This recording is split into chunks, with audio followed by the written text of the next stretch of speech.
Hello बच्चों, इस video में हम लोग पढ़ेंगे बेकिंग सोडा या खाने का सोडा बनाने की विधि, उसके गुण और उसके उपयोग। तो सबसे पहले बात करें कि इसका अणुसूत्र क्या होता है बेकिंग सोडा का। तो बेकिंग सोडा का सूत्र होता है NaHCO3। NaHCO3 sodium, hydrogen, carbon और 3 ऑक्सीजन, इनसे मिलकर के ये बना हुआ है। इसका अणुसूत्र है NaHCO3। अगर इसका आयनन कराएं, इसको हम तोड़ें आयनों के रूप में, तो हमें 3 आयन देखने को मिलेंगे। एक Na+, एक H+ और एक carbonate ion CO3 double minus ion. इसी वजह से सोडियम हाइड्रोजन कार्बोनेट को या NaCO3 को अम्लीय लवण कहा जाता है। क्या कहा जाता है? अम्लीय लवण के कैटेगरी में इसको रखा गया है। पीछे लवण के वीडियो हमने पढ़ा, अगर देखा है तो उसमें आप देख के समझ जाएंगे कि इसमें H+ आयन है तो ये अम्लीय लवण कहलाएगा। हालांकि इसका जो जली विलयन होता है वो क्षारीय होता है। आगे इसके बारे में हम लोग जब पढ़ेंगे तो समझेंगे। लेकिन इसके अंदर H+ आयन होने की वजह से इसको अम्लीय लवण की कैटेगरी में रखा जाता है। लेकिन इसका गुण जो होता है, विलयन होता है, वो क्षारीय प्रकृति का होता है। रखेंगे किसमें? अम्लीय लवण की कैटेगरी में। चलिए, तो Na+H+CO3 डबल माइनस, ये 3 आयन इसके अपघटन से मिलते हैं, इसके आयनन से मिलते हैं। और इसको एक रूप में लिख सकते हैं, एक Na+ आयन और एक HCO3 माइनस आयन के रूप में भी लिख सकते हैं। जहाँ पर HCO3 माइनस का नाम होता है बाई कार्बोनेट आयन। क्या नाम है इसका? By carbonate ion. तो सोडियम आयन, एक बाई कार्बोनेट आयन के रूप में भी तोड़ सकते हैं, या फिर एक सोडियम आयन, एक हाइड्रोजन आयन और एक कार्बोनेट आयन के रूप में भी तोड़ सकते हैं। तो H+ आयन मौजूद होने के कारण इसे हम अम्लीय लवण की कैटेगरी में रखते हैं। लेकिन इसका विलयन जो होता है, जली विलयन, क्षारीय प्रकृति का होता है। अभी आगे हम समझेंगे क्यों और कैसे। चलिए, अब इसके बात करें इसके अणुभार की, तो इसका अणुभार होता है 84। कैसे निकालेंगे? पहले सोडियम का अणुभार होता है 23, हाइड्रोजन का होता है 1, कार्बन का होता है 12 और 3 ऑक्सीजन का हो जाएगा 16 3 48। सबको जोड़ लें तो आ जाएगा 84। तो इस तरह से इसका अणुभार होता है 84 होता है। इसको याद रखेंगे कि सोडियम बाइकार्बोनेट NaSCO3 इसका सूत्र होता है। इसको सोडियम हाइड्रोजन कार्बोनेट भी पढ़ते हैं, सोडियम बाइकार्बोनेट भी पढ़ते हैं। तो इसका रासायनिक नाम हो गया सोडियम हाइड्रोजन कार्बोनेट या सोडियम बाइकार्बोनेट। इसके आयनन से Na+ मिलेगा, H+ मिलेगा, CO3 डबल माइनस मिलेगा, या फिर दूसरे रूप में कह सकते हैं Na+ और HCO3 माइनस यानी बाइकार्बोनेट आयन भी मिल सकता है। तो चलिए अब आगे बढ़ते हैं। अब आप देखेंगे कि इसके बनाने की विधि क्या है, कि कैसे हम बेकिंग सोडा या खाने का सोडा बनाते हैं। तो बेकिंग सोडा बनाने के लिए सोडियम कार्बोनेट की सहायता ली जाती है। क्या करते हैं? सोडियम कार्बोनेट का संतृप्त जलीय विलयन बनाते हैं। अब संतृप्त जलीय विलयन कैसे बनेगा? पानी लेंगे, उसमें सोडियम कार्बोनेट डाल के घोलेंगे। तब तक सोडियम कार्बोनेट डाल कर घोलते जाएंगे जब तक कि सोडियम कार्बोनेट का घुलना बंद ना हो जाए। जब पानी के अंदर सोडियम कार्बोनेट का घुलना बंद हो गया, इसका मतलब अब सोडियम कार्बोनेट की थोड़ी सी भी मात्रा उसके अंदर नहीं घुलेगी। तब इस स्थिति में जो विलयन प्राप्त होता है उसे हम संतृप्त विलयन कहते हैं। क्या कहते हैं? संतृप्त विलयन, सैचुरेटेड सॉल्यूशन बोलते हैं। तो सोडियम कार्बोनेट का संतृप्त जलीय विलयन लेना है, यानी एक पानी की निश्चित मात्रा में जितना सोडियम कार्बोनेट अधिकतम घुल सकता था उतना हमने घोल दिया। अब उसमें क्या करेंगे? कार्बन डाइऑक्साइड गैस प्रवाहित करेंगे। कौन सी गैस? कार्बन डाइऑक्साइड गैस प्रवाहित करेंगे तो हमें बेकिंग सोडा प्राप्त हो जाएगा। क्या प्राप्त हो जाएगा? हमें बेकिंग सोडा प्राप्त हो जाएगा। तो इसका रासायनिक समीकरण कैसे लिखेंगे? हमने क्या लिया? सोडियम कार्बोनेट लिया। सोडियम कार्बोनेट का सूत्र होता है Na2CO3। सोडियम कार्बोनेट का सूत्र होता है Na2CO3। इसका हम जलीय विलयन बनाएंगे, यानी इसको पानी में घोलेंगे तो +H2 हो गया जलीय विलयन सोडियम कार्बोनेट का। और इसमें क्या प्रवाहित करेंगे? Carbon dioxide gas. कौन सी गैस? Carbon dioxide gas. तो हमें क्या मिलेगा? सोडियम बाइकार्बोनेट मिलेगा, NaCO3 मिलेगा, sodium hydrogen carbonate, sodium bicarbonate, ये हमें प्राप्त हो जाएगा, जिसे हम क्या कहते हैं? बेकिंग सोडा कहते हैं या खाने का सोडा कहते हैं। इसी को क्या कहते हैं? Baking soda. ये क्या है? बेकिंग सोडा है या खाने का सोडा है, या इसी को sodium bicarbonate, sodium hydrogen carbonate बोलते हैं। और Na2CO3 का नाम क्या है? ये है सोडियम कार्बोनेट। ये क्या है? Sodium carbonate. तो सोडियम कार्बोनेट के संतृप्त विलयन में कार्बन डाइऑक्साइड गैस प्रवाहित किया, हमें मिल गया बेकिंग सोडा, सोडियम बाइकार्बोनेट या सोडियम हाइड्रोजन कार्बोनेट मिल गया। अब समीकरण को संतुलित करें तो दिख रहा बाएं तरफ 2 सोडियम है, दाएं तरफ 1 सोडियम है, यहाँ पे आगे 2 लगा देंगे और बाकी सभी परमाणुओं को गिनेंगे, सब के सब बराबर हो चुके हैं, यानी ये संतुलित रासायनिक समीकरण प्राप्त हो गया। तो बनाने की विधि में आप इतना ही 2 लाइन बाजा लिखेंगे, रासायनिक समीकरण लिख देंगे, आप बनाने की विधि कंप्लीट हो गई। चलिए अब बात करते हैं इसके भौतिक गुण की, कि इसके बेकिंग सोडा के भौतिक गुण क्या क्या हैं, इसके बारे में समझें। अगर भौतिक गुण, देखिए पहला भौतिक गुण क्या है कि ये सफ़ेद क्रिस्टलीय पदार्थ होता है, छोटे छोटे इसके क्रिस्टल के रूप में पाया जाता है। तो क्या है ये सफ़ेद कलर का होता है, तो इसको बोल सकते हैं सफ़ेद क्रिस्टलीय पदार्थ है। क्या है? सफ़ेद क्रिस्टलीय पदार्थ। जो बेकिंग सोडा क्या है? सफ़ेद क्रिस्टलीय पदार्थ है, सफ़ेद क्रिस्टलीय पदार्थ है। दूसरा इसका गुण क्या है, भौतिक गुण, कि अगर इसको पानी में घोला जाए, यानी इसका जलीय विलयन बनाया जाए, तो पहली बात कि ये पानी में अल्प विलेय होता है, जल में पूरी तरह से घुलता नहीं है, तो क्या कहेंगे इसे? अल्प विलेय है ये, अल्प विलेय, जल में पूरी तरह से घुलता नहीं है। और दूसरी चीज़, जितना भी घुलेगा तो उससे जो विलयन प्राप्त होगा वो होगा क्षारीय। तो जल में घुलने पर क्या देता है ये? क्षारीय विलयन देता है, यानी जो विलयन प्राप्त होगा वो क्षारीय प्रकृति का होगा, क्षारीय विलयन प्राप्त होगा। जल में घुलने पर क्या देगा ये? क्षारीय विलयन देगा। क्या देता है? क्षारीय विलयन देता है। चलिए अब इसके रासायनिक गुण की बात करें, केमिकल प्रॉपर्टीज़ की बात करें, तो पहले केमिकल प्रॉपर्टीज़ हम लोग पढ़ने वाले हैं जल अपघटन, जिसको इंग्लिश में हाइड्रोलाइसिस भी कहते हैं। जल अपघटन, हाइड्रोलाइसिस। अब हाइड्रोलाइसिस क्या है, जल अपघटन क्या है? तो जब इसको पानी में घोलते हैं इसका जल अपघटन हो जाता है, यानी जलीय विलयन प्राप्त होता है, इसी को हम जल अपघटन बोलते हैं।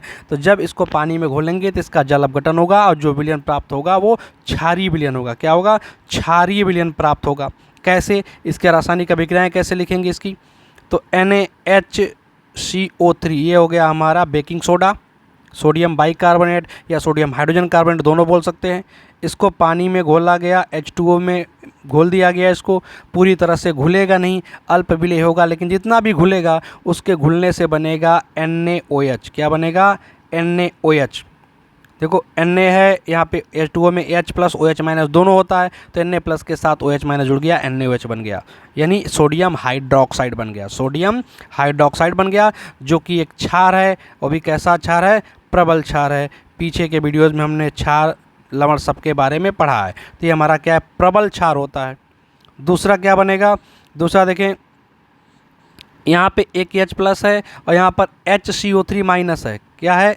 HCO3 माइनस आयन, जिसको बोला गया बाइकार्बोनेट आयन या हाइड्रोजन कार्बोनेट आयन, और H2O का H प्लस, ये दोनों आपस में जुड़ मिल जाएंगे तो क्या बन जाएगा? H2CO3 बन जाएगा। H2CO3 जिसको हम लोग क्या बोलते हैं? कार्बोनिक अम्ल बोलते हैं। कार्बोनिक अम्ल है ये, और एक ऐसा है ये दुर्बल अम्ल है। ये कैसा अम्ल है? दुर्बल अम्ल है, दुर्बल अम्ल।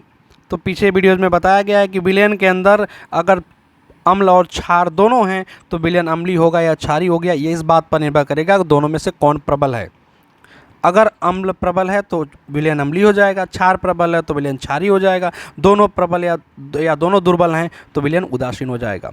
तो यहाँ पे NaOH प्रबल क्षार होने के कारण जो हमारा विलयन होगा वो कैसा हो जाएगा? क्षार का प्रभाव दिखेगा, क्षारीय दिखेगा। इसीलिए पहले भौतिक गुण में बोल दिया गया था कि सोडियम कार्बोनेट, सोडियम बाइकार्बोनेट यानी बेकिंग सोडा का जलीय विलयन क्षारीय प्रकृति का होता है। इसको रखा किस में गया है? अम्लीय लवण की कैटेगरी में रखा गया है, क्योंकि इसके अंदर H प्लस आयन दिखाई देता है।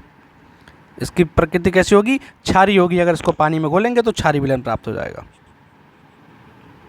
चलिए अब दूसरा गुण हम लोग समझते हैं, ऊष्मा का प्रभाव, इफेक्ट ऑफ हीट। अगर सोडियम बाइकार्बोनेट को, यानी खाने वाले सोडा को, बेकिंग सोडा को 100 डिग्री सेल्सियस तक गर्म कर दें तो ये किस में टूट जाएगा? जिनसे ये बना हुआ था, जिनसे ये बना है उन्हीं में टूट जाएगा, यानी सोडियम कार्बोनेट पानी और कार्बन डाइऑक्साइड में टूट जाता है, अपघटित हो जाता है। तो 100 डिग्री सेल्सियस ताप पर गर्म करने पर जो सोडियम बाइकार्बोनेट होता है, बेकिंग सोडा होता है, वह सोडियम कार्बोनेट, पानी तथा कार्बन डाइऑक्साइड में अपघटित हो जाता है। तो इसकी रासायनिक अभिक्रिया कैसे लिखी जाएगी? पहले तो लिखेंगे NaHCO3 सोडियम बाइकार्बोनेट यानी खाने वाला सोडा। इसको क्या करेंगे, गर्म करेंगे, हीट करेंगे, कितने डिग्री सेल्सियस तक, 100 डिग्री सेल्सियस तक। क्या करेंगे, 100 डिग्री सेल्सियस तक इसको गर्म कर देंगे। तो किस में टूटेगा ये, जिनसे बना हुआ था Na2CO3 सोडियम कार्बोनेट, जली भी नहीं लिया गया था, H2O में घोला गया था H2O, और कार्बन डाइऑक्साइड गैस प्रवाहित किया गया था, तो कार्बन डाइऑक्साइड जिनसे बना था उसी में वापस टूट जाता है। समीकरण संतुलित करने के लिए दाएं तरफ 2 सोडियम है तो बाएं तरफ 2 लगा देंगे, तो 2NaHCO3 gives out Na2CO3 plus H2O plus CO2। तो क्या होता है, सोडियम बाइकार्बोनेट यानी बेकिंग सोडा 100 डिग्री सेल्सियस पर गर्म करने पर सोडियम कार्बोनेट पानी और कार्बन डाइऑक्साइड में अपघटित हो जाता है। चलिए, अब तीसरा गुण हमारा है धातु लवणों से क्रिया। धातु के लवण के साथ कैसे क्रिया करेगा ये, reaction with metal salt. Metal के साल्ट के साथ कैसे हमारा सोडियम बाइकार्बोनेट रिएक्शन करता है, इसके बारे में हम लोग पढ़ेंगे। देखिए, बहुत सारी धातुएं हैं, जैसे जिंक है, लेड है और मैग्नीशियम है। जिंक, लेड और मैग्नीशियम के साथ के लवण के साथ अगर हम सोडियम बाइकार्बोनेट की अभिक्रिया कराएं तो धातु कार्बोनेट बनता है। क्या बनता है, धातु के कार्बोनेट्स बनते हैं। अब कैसे, एक दो अभिक्रियाओं के बारे में हम लोग समझते हैं। तो पहली अभिक्रिया हम ले रहे हैं, जिंक का लवण ले रहे हैं, जिंक सल्फेट। जिंक का लवण ले लिया, जिंक सल्फेट ZnSO4, इसके साथ अभिक्रिया करा दिया गया। किसका, बेकिंग सोडा का। बेकिंग सोडा का सूत्र क्या होगा, NaHCO3। ठीक है, तो किसी भी धातु का यहाँ पे लवण लिया रहेगा, उसके साथ सोडियम बाइकार्बोनेट की अभिक्रिया करानी है। रिएक्शन क्या होगा, क्या बनेगा, तो जो भी धातु लिया गया था, जिस धातु का लवण लिया गया था, साल्ट लिया गया था, उसी धातु का कार्बोनेट बना देना है। तो यहाँ जिंक सल्फेट था तो जिंक का कार्बोनेट बन जाएगा। तो जिंक का कार्बोनेट क्या होगा, ZnCO3, क्योंकि Zn पे 2 प्लस चार्ज होता है, कार्बोनेट पे 2 माइनस चार्ज होता है, दोनों जुड़ जाएंगे, ZnCO3 बन जाएगा। अब बाकी सब चीज़ों को जोड़ दें तो देखें, यहाँ पर Na प्लस है, यहाँ पे SO4 है, सल्फेट आयन, तो सोडियम सल्फेट बन जाएगा Na2SO4। Na2 क्यों लिया गया, क्योंकि Na पे एक ही प्लस चार्ज होता है और सल्फेट पे 2 माइनस चार्ज होता है, तो Na2SO4 हो जाएगा, सोडियम सल्फेट बन जाएगा।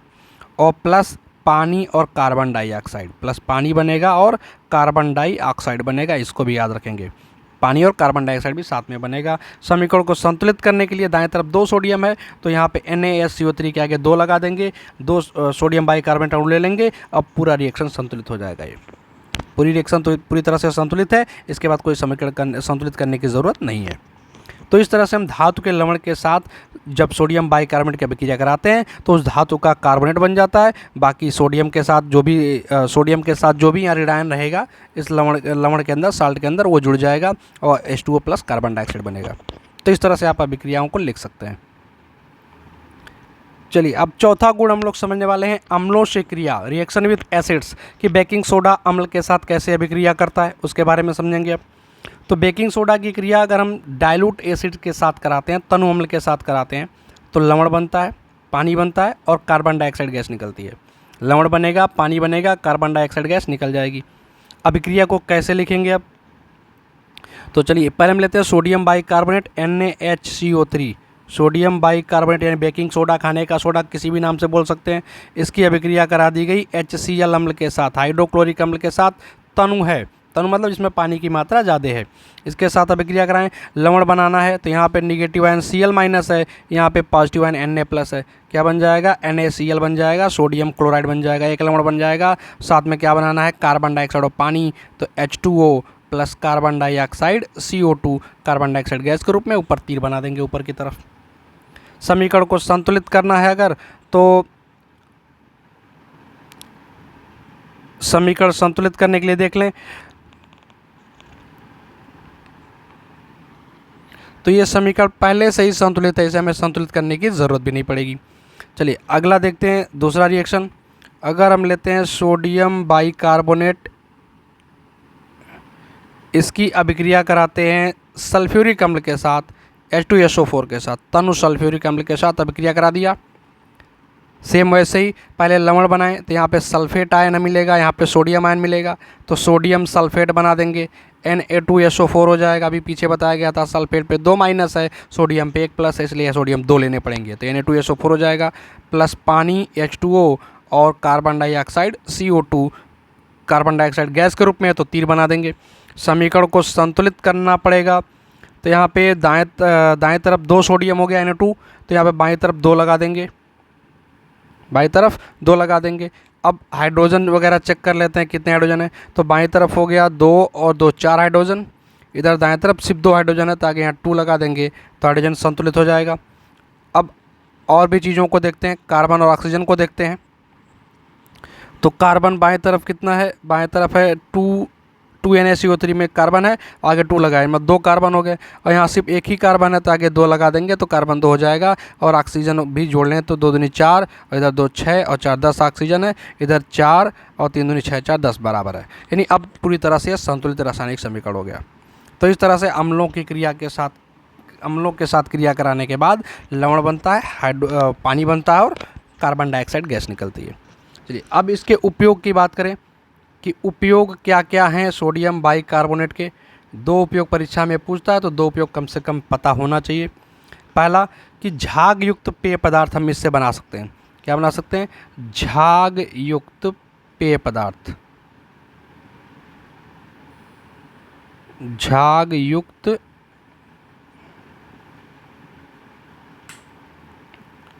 पेय पदार्थ, ऐसे पीने वाले पदार्थ जिसमें झाग उत्पन्न होता है वो इससे बनाया जा सकता है, बेकिंग पाउडर से, बेकिंग सोडा से।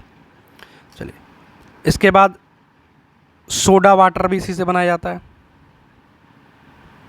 क्या बना सकते हैं इससे? सोडा वाटर बनाने में इसका उपयोग किया जाता है। सोडियम कार्बोनेट बनाने में भी इसका उपयोग किया जाता है, क्योंकि ये सोडियम कार्बोनेट से बनता है और जल अपघटन पे सोडियम कार्बोनेट भी दे देता है, तो सोडियम कार्बोनेट बनाने में भी इसका उपयोग कर सकते हैं। सोडियम कार्बोनेट बनाने में, ठीक, तीसरा उपयोग हो गया। चौथा उपयोग बेकिंग पाउडर बनाने में। बेकिंग पाउडर बनाने में, इससे बेकिंग पाउडर भी बनाया जाता है, जिसे डबल रोटी को फुलाने में प्रयोग किया जाता है। और क्या प्रयोग कर सकते हैं इसका? एक प्रयोग और समझ लेते हैं। अगर इसको कच्चे दूध में मिला दिया जाए तो वो दूध देर तक नहीं फटता है, तो क्या करते हैं इसे हम कच्चे दूध में मिलाकर उसे फटने से रोका जाता है। अगर इसको कच्चे दूध में मिला दें तो वह ज़्यादा देर तक नहीं फटेगा। तो इस तरह से हमने देखा कि इसके क्या क्या उपयोग हैं, इसके क्या क्या गुण हैं और इसको कैसे बनाया जाता है। तो इस वीडियो में इतना ही। नेक्स्ट वीडियो में मिलेंगे एक नए टॉपिक के साथ।